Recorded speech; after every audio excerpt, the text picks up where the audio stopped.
Hey everyone, welcome back to the channel. This is episode 118 of my brand new Comics Haul series. I know I'm coming out with this one a little bit late. Usually I post these on Wednesdays on New Comic Book Day. But I just got around to getting my new comic store. I've been working, so I've been a little bit busy. But I'm so excited to show you guys this week's books. I've got 6 issues in total, 4 from Marvel, 1 from DC, and 1 from Boom Studios. So kind of a good variety here. Before we really get into this though, I did want to do a quick plug for a new short film that me and my sister made. So it's called Outside. I won't reveal too much about the plot or anything, but if you're interested, if you want to see it, it's like 4 minutes long. So I'll leave the link to the description, in the description for it. We compose the music for it and everything. So yeah, if you've got a minute, give that a watch. Appreciate it. And I'll just get right into this here with Marvel Comics. On the Spider-Man side of the universe, we've got the companion series, right? So Spider-Man number 10. This is like the last issue of the story arc that's been going on after the whole end of the Spider-Verse thing ended. More of like a street level Spider-Man again, after all the multiversal stuff that went on in that first story arc. But it's called Maxed Out, right? So it has somewhat to do with Electro.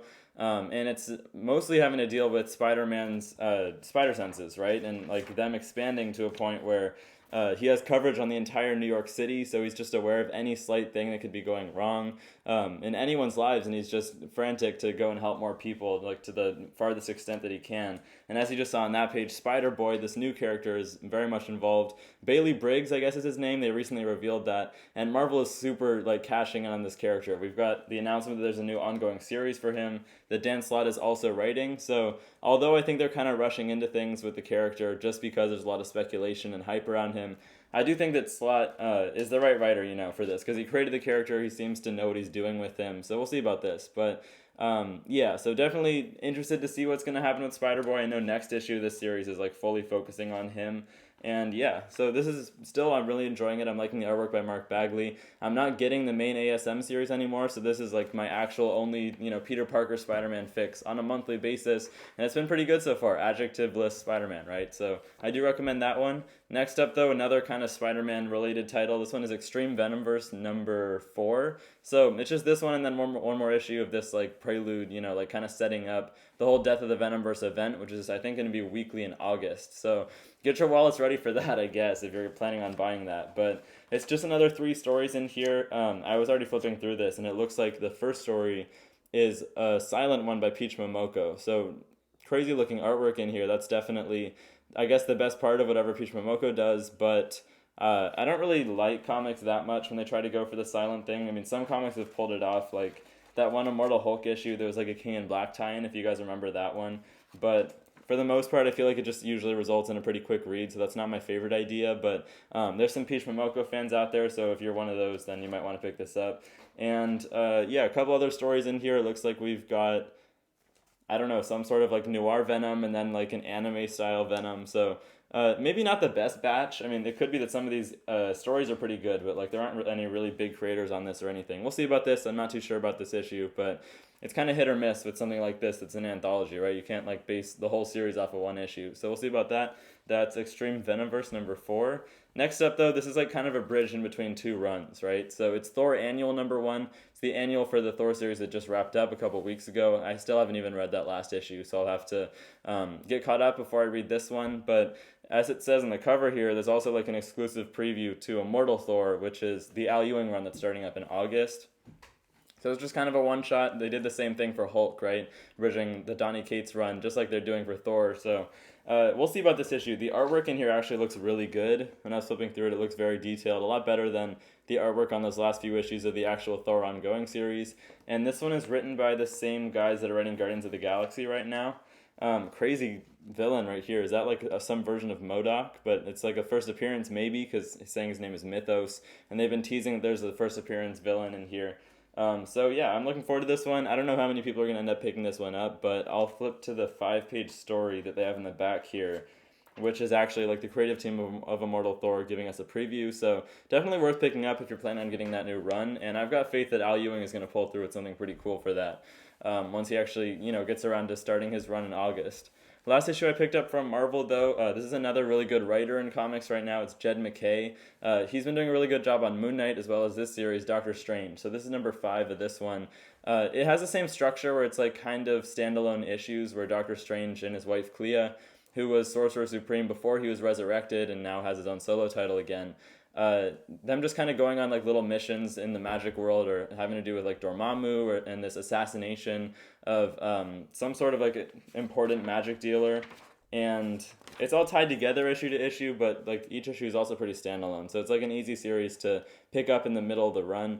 The artwork is very different. It's by Pasquale Ferry. Not what you'd usually see in comics, but I feel like this artist is really good at drawing crazy, magic world things and other dimensions, stuff like that. So good artist for Doctor Strange. I'm liking it so far. And yeah, like I said, it's very similar to Moon Knight in that there's just standalone stories every single issue. Not too much else to say. I mean, nothing else has really been happening in this run so far besides whatever happens in each issue.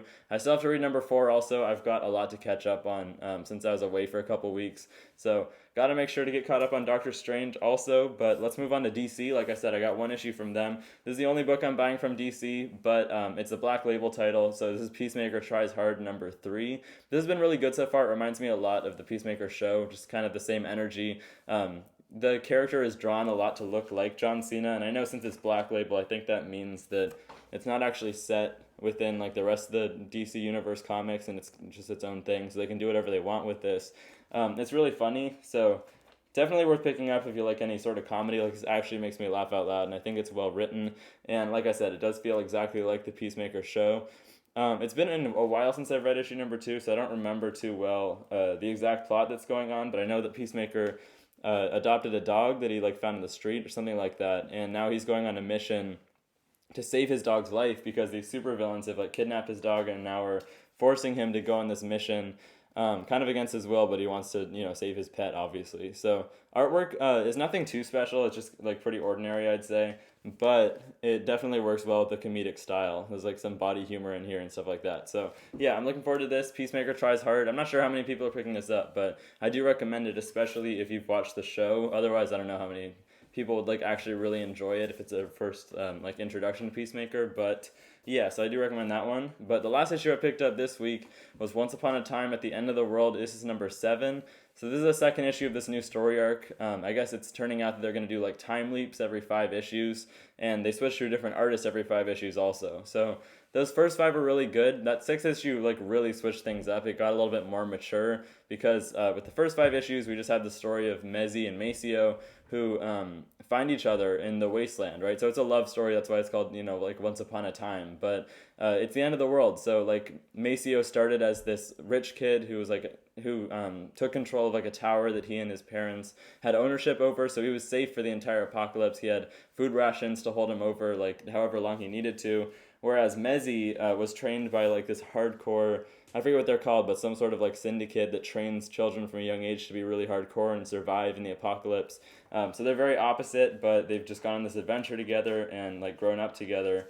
And now we're flashing forward to them having found like this paradise and making friends and having a lot of different experiences. So yeah, definitely interesting series. I just like how like broad the scope is and how much they can do with this. Jason Aaron is one of my favorite writers, and each issue is like oversized also.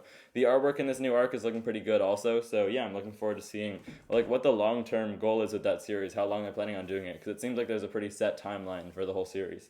But those were all the issues I picked up this week for New Comic Book Day. Let me know what you guys read this week. You've probably already read most of your issues. I know I came out with this video a little bit later than usual, but yeah, like I said, I'll leave the link to the description for my new film Outside.